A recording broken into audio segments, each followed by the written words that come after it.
Good afternoon, everybody. It's No Boring Training, NBT Talks, diving into a Saturday afternoon random live session.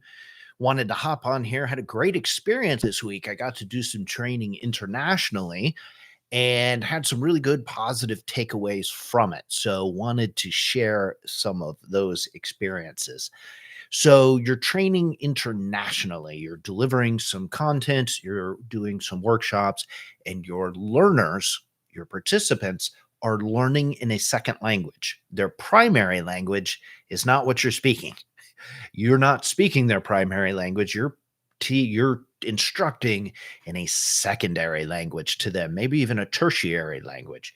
So there's some natural barriers to learning there because your participants have to, if they're not, depending on their fluency levels, they may have to be translating in real time while you're talking. So not only do they have to invest brain power in translating, they have to invest that brain power into then understanding what it is you're sharing with them. So it is a very, very challenging environment for the learner.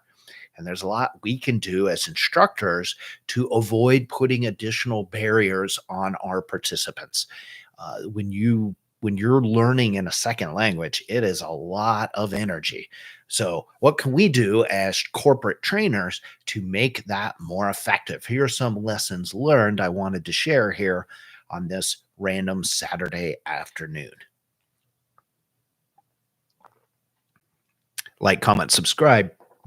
And if you like what we're talking about today here in the live, be sure to subscribe to the channel where we have long form videos, we have shorts, all really focused on how do we have effective corporate training? How do we make it interesting, engaging? How do we design, develop, and deliver training that helps people to be successful in their job role and help the organization to get stronger? How do we help the organization to achieve the goals that the company, the firm needs? So, both parties, how do we help them through effective training? So, be sure to subscribe to the channel if you like this. So, some of the lessons I learned this week from doing some training internationally. Number one, I think it's good to just acknowledge it from the start. So, during my housekeeping, we're going to take breaks. Feel there's the coffee over there, all the normal housekeeping stuff. I just addressed the elephant in the room, if you will.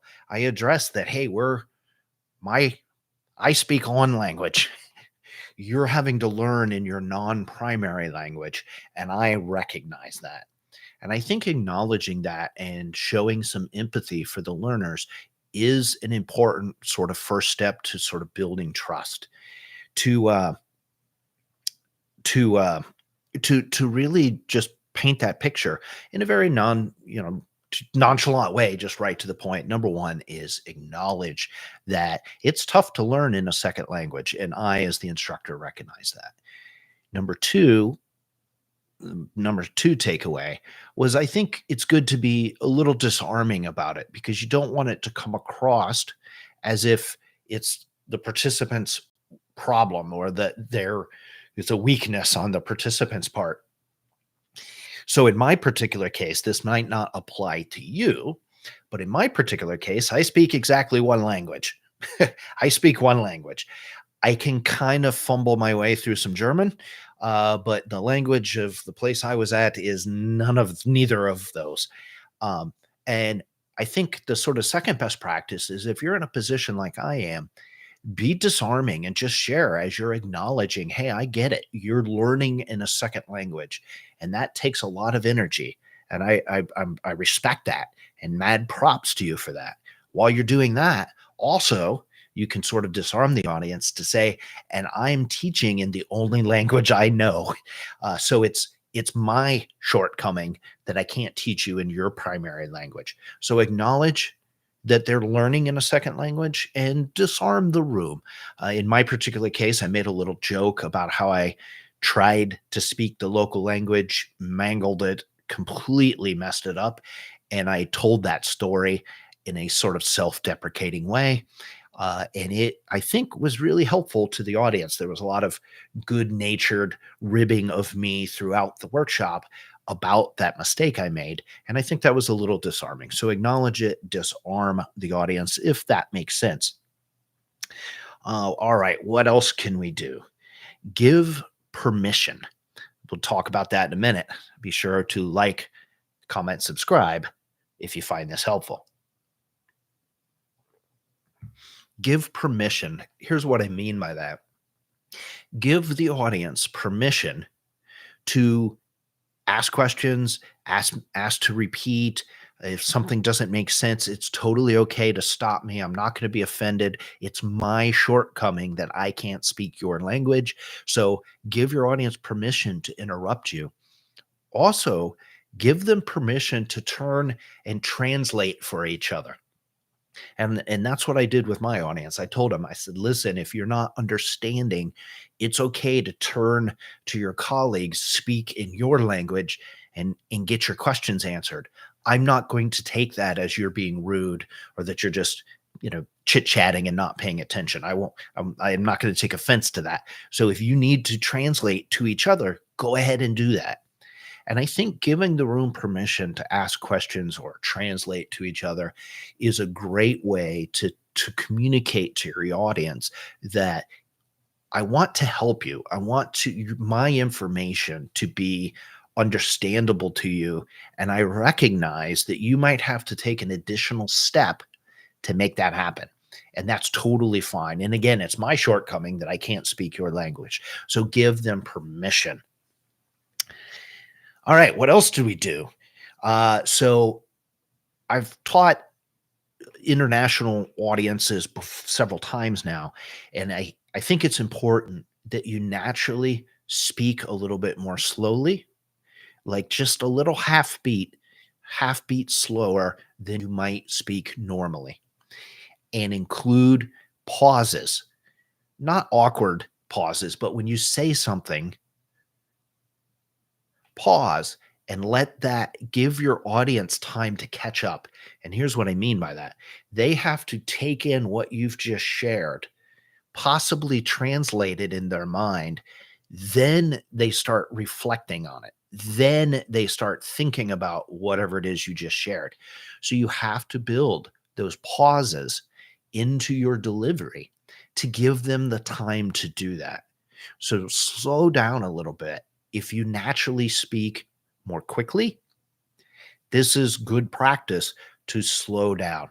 I'm not saying speak so slow that it comes across sort of rudely, but you definitely want to slow down the pace. And more importantly, build in those pauses. Give your audience time to translate, figure out what you're saying, and then think about the material that you just shared.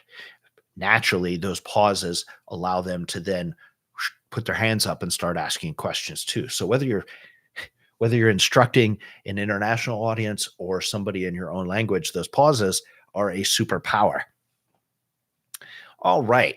Some of the other best practices, definitely, I worked really hard to avoid using slang or idioms or expressions that make sense to me or makes sense in the area that I live in. And for those of you who don't know, I live in Mississippi. So we got a lot of country slang down here. We got a lot of just unique sayings that are particular to this part of America. Well, those sayings and that slang doesn't necessarily translate outside the county, let alone across country boundaries. So be super careful that if you use a lot of expressions or slang, that you don't do that, because now your audience has to translate whatever that expression is or whatever that slang is, whatever that idiom is. They have to translate it and then try to figure out what the heck you're talking about. I'll give you a quick example. There's a saying that I've heard before that you can't swing a dead cat without hitting something. Well, it's kind of a weird expression. It's not going to translate well. So if you're not familiar with that expression, then what that expression means is that there's a lot of something in an area. You can't hardly move without bumping into fill in the blank. Well, now your audience, if I would have used that, my audience would have had to sit there and translate that in their mind and wonder what on earth I'm talking about. And I can assure you, my subject matter had nothing to do with whatever that idiom was. So be careful of that. If you're doing some technical training that's specific to, say, industrial products or medical procedures or something like that, if the terminology is very particular to your company, your industry, your machinery, your type of work, whatever, again, slow down, pause, and maybe even, uh, you know, provide some translation, provide some description. So when you use the terminology for a piece of machinery, you then pause and then explain it maybe in several different ways. Oh, excuse me. Goodness. Speaking of pauses, this is a good time to enjoy another little sip of the old coffee here. All right. So acknowledge that your learners are learning in a second language. Disarm them with some self depreciation, some self deprecating acknowledgement, especially if you're like me and you speak one language or most of the rest of the world speaks multiple languages. Put it out there as it's my shortcoming, because it is. Give permission to your audience to ask questions. It's okay if you ask me to repeat myself, and to translate amongst themselves. Speak just a little bit slower, more clearly than you normally would, and certainly build in pauses to your discussion. And then avoid the slang and those idioms, those expressions, those common sort of sayings in your area. All right. And then the last one is provide some translations. So I'm not a huge fan of, if you're using a PowerPoint presentation, of printing the slides off and handing them out while you're going through the training. I don't really care for that. However, having said that, translating your slides into the local language and having them have those slides available while you're talking in your language makes a ton of sense. So now you're speaking your language, they're hearing you, you're having a dialogue, you're having a conversation, you're going through the material, but then they can refer back to the printed material that is in their language. Lastly, you can also do the same thing with cheat sheets, guides, checklists, things of that nature. You want to provide a lot of collateral, a lot of printed material, a lot of those handouts, a lot of those digital resources that your audience can use afterwards. So there you have it. Acknowledge, disarm, give permission, speak more slowly / pause, avoid slang and idioms, and then provide translated materials if at all possible. I think those are some of the best practices out there for when you teach and your audience is learning in a second language. It's, as I said at the beginning of the presentation here, mad respect, absolutely deep respect to those who have to learn in a second language. It's a lot of energy, it's a lot of brain power that's invested in paying attention, taking in the information, digesting or absorbing that information, possibly translating it, and then having to learn and take that information and do something with it through the mechanism of learning. That's a lot of energy. So much respect to those who are learning in a second language. Trainers, those of us that are teaching, it's on us. Our responsibility is to go above and beyond to make it easier for our participants to learn. Don't put any additional barriers in their way. Hopefully these tips are helpful to you, with some good lessons learned and reminders for me to do this session internationally just earlier this week, as a matter of fact. Speaking of being in the classroom, I'm going to be delivering some live training here next week, so that'll be good. I'm sure there'll be a lot more lessons learned. Look out for random lives from possibly a hotel room here in the next few days. Like I said, if you found this helpful, you go back and watch it. Be sure to like, comment, subscribe to the channel. That's a great way to support us. Share this with friends if you find this useful. Thanks so much for listening. No boring training. Training doesn't have to suck. Follow the channel, give you a lot of great tips to make sure your training produces results, not yawns.